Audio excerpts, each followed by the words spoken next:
I am thoroughly soaking wet now from cleaning this thing as best I could really quick. Still pretty dirty, but I think it'll do for the time being. It's just a sloppy junkyard deal.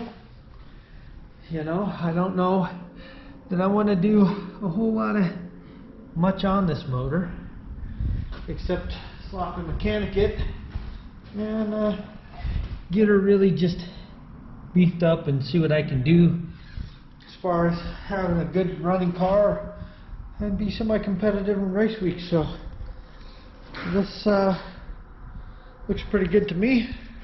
Now that I'm soaking wet, I'm gonna go home and take care of that issue. So ta-da! Clean motor. These are 862s, I believe. They're either 862s or 706s or something. But yeah, those are lead wheel weights. So yeah, these are 706s. So this is a set of 706 heads. I was porting and polishing these heads, and so they're turning out pretty stinking nice. So let me get these things out in the sunlight here, and then I'll show you what I was doing with them. They're really dirty from sitting on the shelf for so many years. Because hell, I think I started these about 3 years ago. So here's inside the intake. So I've really been hogging them out, working on them. I'll have to lap them in because it looks like I got the edge there with the sanding roll. So, and then of course they haven't been lapped in anyways, but that was the last step I was going to do. So I'll lap them in. But there's the exhaust port. So I've just been working on intakes and exhaust, and they are really, really smoothed out in there. And then of course on the intake port side, I've got it nice and hogged out and then knife edged around the valve guide. So I've been, this one looks like I was still working on it, and that one too, and oops.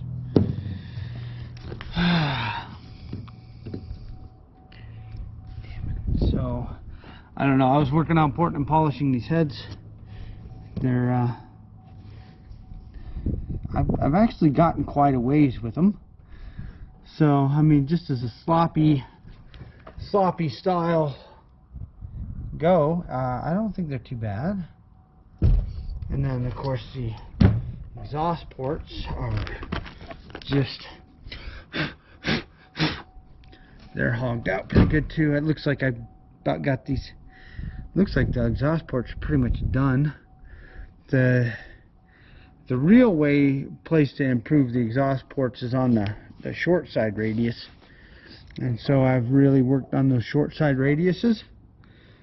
And you can probably see short side radius has really been worked on these things. So these, I think these are a pretty nice casting, so they should work pretty decent, I think.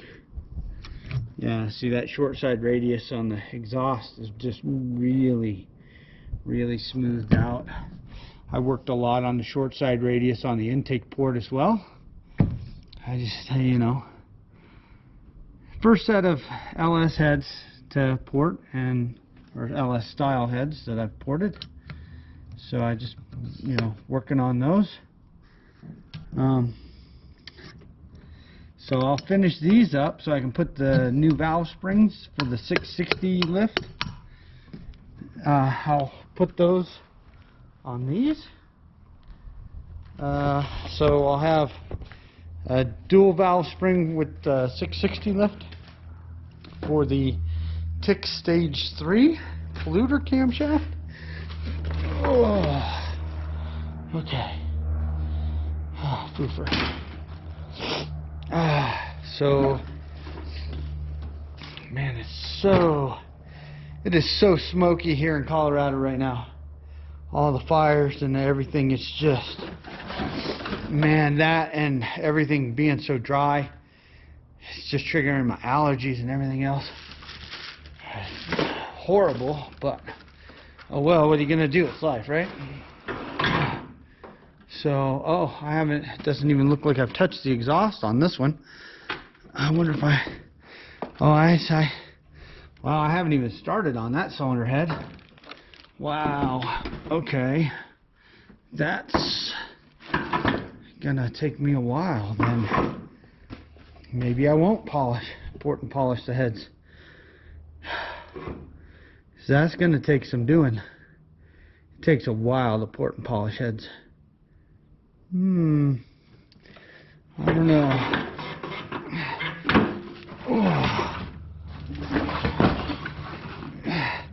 Can't do that with a cast iron head.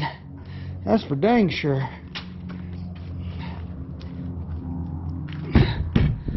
Whew. Definitely can't one-hand a cast iron head. Way lighter.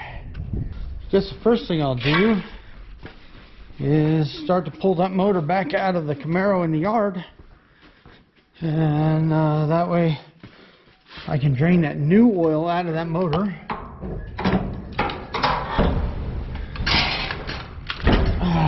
Okay, that way I can drain the new oil out of that motor in my new oil drain pan, which that way I can pour back in after I switch the cylinders around. Oh, I'm going to need my ring compressor in order to put those dang things back in. It's a good thing I thought about that. I was talking about it because I need my ring compressor. So in order to drop those cylinders back in, I wonder if I can just put it on the stand, flip it upside down, and just rotate the rods 180 degrees and put them back on. I'm going to try that first. And if that doesn't work, then I'll break the cylinder head off and I guess, off of it. Oh, man. I really don't want to have to do that since I just put head gaskets and everything on the dang thing. But we'll see. We'll figure it out, I guess. Lights out, we're out of here. Peace out. Oh, man, come on. Oh, there we go. Okay. I put this in the back of the van. So I have my ring compressor. And there we go. Okay. Everything's secured, chains, lights hooked up. The straps are down on. Okay, we're good. Golden. Oh man. Okay. Peace out. We're out of here. See you at home. All right. So I'm back at the house. So first thing I'm gonna do, I'm gonna get this unloaded. I'm gonna go over here and I'm gonna work on this thing. So I've been messing around with this a little bit, but not a whole lot. I should be messing around with it more than I have been.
something I noticed about this Camaro. This whole subframe is all messed up. If you look at this weld around this rear mount for the lower control arm, see that weld on it? That weld is definitely not like this. This looks more factory on the weld. And if you look at that tube at the end, it's fairly square. But if you look at this one, look at how far off it is. It's all oblonged and everything, and nothing fits right. Even this edge is bent. You know, you can see that edge is even rolled in and everything else. And look at that weld under there. That weld is just, that thing is horrific. And what really gave it away a whole lot was, look at how many shims are stacked back here versus up here in that upper control arm. And look at this one, it's got like two and then one little one. Yeah, I think that whole subframe is bent and destroyed. And then the front mount over there on the body, the one that's on the other side of this one here, it's completely cut off with like a torch, and they don't even have a bolt in there holding that thing up. So I'm going to take this whole front subframe off. It's going in the trash, because I've got another front subframe right here with this Firebird. So this is a 79 Firebird formula that I've been cutting up for parts for the 79 Trans Am I got. But it's got the bigger sway bar. It's got a stack of shims, and that's pretty normal, but they're pretty even. And it's the same on this side over here. It's got a pretty good stack of shims, but they're even. And see that weld? That weld is, I mean, those are factory welds there. So that other subframe's all jacked up. So I'm going to be taking this subframe. I think either this subframe will go under the Camaro I got down at the hangar that I'm working on, that I got all tore apart, and I'll take that Camaro subframe and I'll put it under this one, or I'll just straight up move that one from there to here, just that quick and easy, and be done with it. But yeah, this is a beautiful flywheel. This is the one that goes with the McLeod RXT clutch that I got.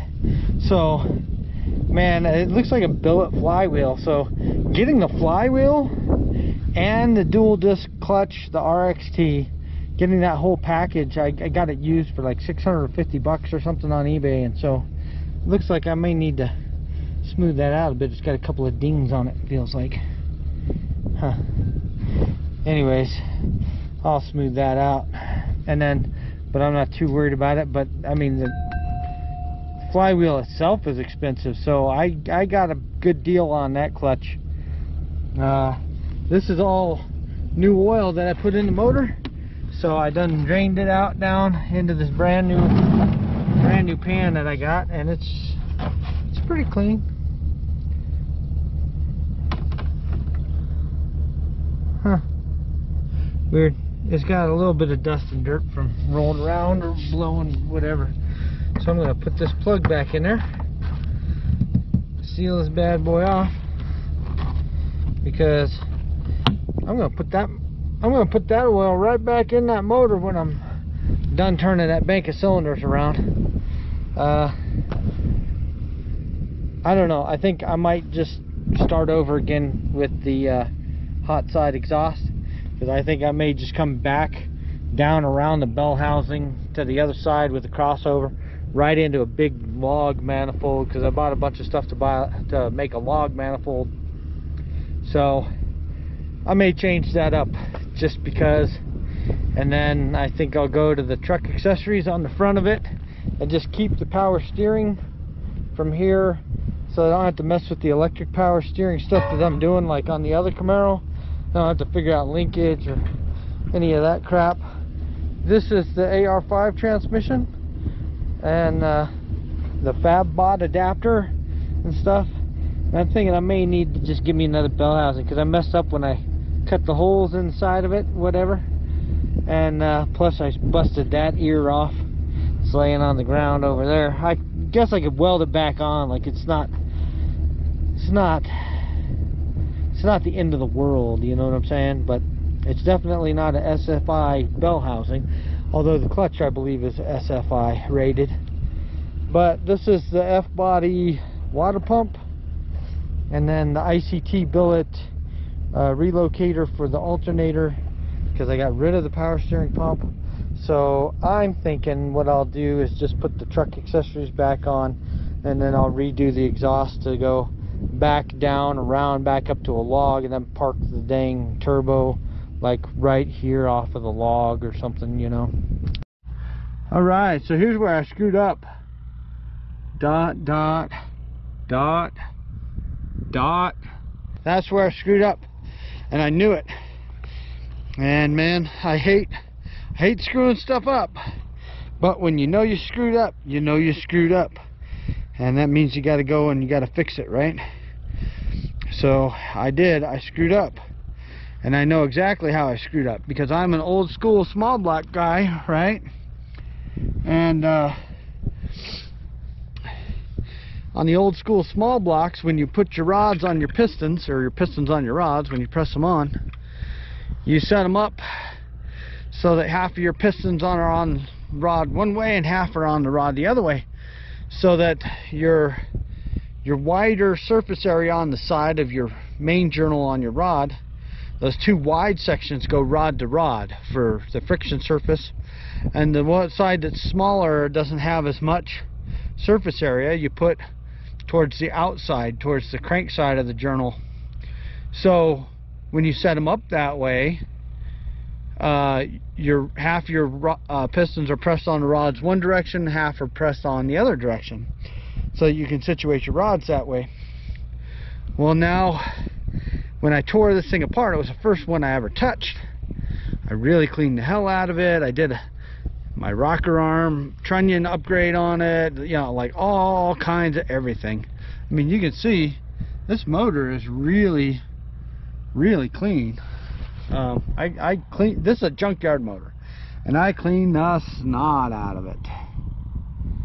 But it's sat for a long time. I mean, it's sat so long that the paint that I painted on it's flaking off, because it never got baked on, and you know, just, it's not the greatest, but it is what it is, right?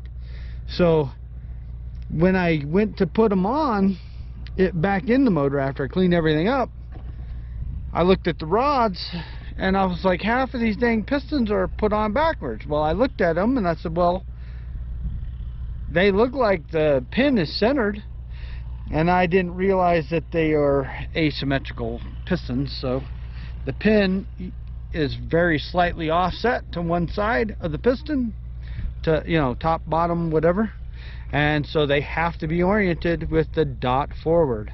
So I can't put the pistons in that way. So when I put it in and I first fired up this Camaro on the Holley Terminator X, everything was out of whack big time, and the computer was having a heck of a time trying to compensate for stuff. And I was like, what the heck is going on, you know? Air fuels all over the place. I mean, like, really bad, even worse than, I had the O2 sensor down towards the bottom, so it's sucking air, you know. But I was like, even if the AFR is that jacked up, it should still idle, but it didn't want to idle. And then after you got it over like 4,000 RPM, man, just take off like a bat out of hell. Well, I thought about it, and I thought about it. I thought, wait a minute. These are asymmetrical pistons. And I thought, oh crap. So I went and I looked at the set that I have down in the hangar, and I looked at them and I measured them with my calipers, and I was like, oh my gosh, I have one entire bank in backwards. Sure enough, here's my backwards bank right here. They're all pointing to the rear of the motor. Here's the front of the motor, There's the rear of the motor. And all 4 of them dots are facing the rear. So this is my bank that's backwards. And so, well, found it with the first head I took off, so I will turn the motor upside down. I'll take the oil pan off, and I will proceed to turn these cylinders around the other way to make it the right way, so that I can put it back together again and everything can be copacetic. Because it kind of stinks that I'm going to have to change this whole front subframe out on this car, but I do have the one down at the hangar that I've already painted up and all that stuff, and I've almost got the bushings and ball joint stuff pushed back in, pressed back into those control arms, and I mean that'll be a good front subframe to use. And maybe I'll just go that route, just throw that one under here, and then the one from the Formula Firebird over there, maybe then I'll clean that one up and then put it back on the other Camaro when I jump back on that project after race week. But I don't know, this one's got T-tops, which will make the driving nice, I guess, since I don't have air conditioning, you know, or whatever, heater either, apparently. So I don't know, maybe I'll put the heater box and stuff back in it. I don't really want the AC, at least not that big huge box that they come with, but I don't know, we'll see. I'm gonna let you guys go, do a little every day, and it'll take you a long way. So I mean, I'm not working on the other project right now. I'm kind of feeling a little bit, I gotta like get with myself to be okay with not making that goal. But if I still make the goal of making Rocky Mountain Race Week 2.0, even if it's with a different car, I mean, how can I complain, right? Because I got to get this car done, I got to get this project done too. You know, I gotta get on the Trans Am. I gotta get that project done. I got a cam and lifter and springs for that to wake up the 400. You know, I'm debating on whether to keep that car for my business and use it as my calling card, because it just gets so much attention. Yeah, I don't know. I got so many projects. So if I get one running, you know, I don't feel too bad that I'm kind of skipping from one to another, because it's a pretty tight deadline for Rocky Mountain Race Week 2.0. But I've already got the fuel system done in this. You know, I've already got so much done on this car, I might as well just do it, you know, get it over with, done.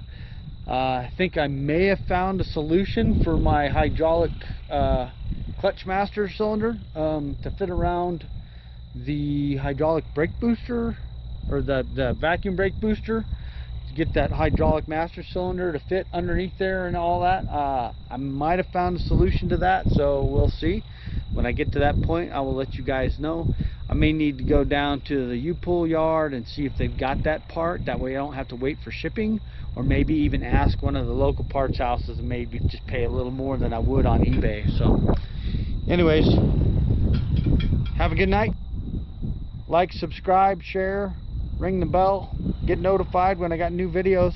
Sorry I didn't get a video up in like a week, but I will work on editing this video tonight, and it'll probably be a long one because I do have footage from during the week from various points, but I just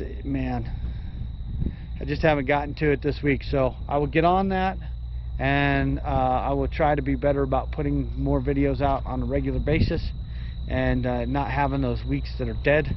I do apologize for all those you who keep up and watch.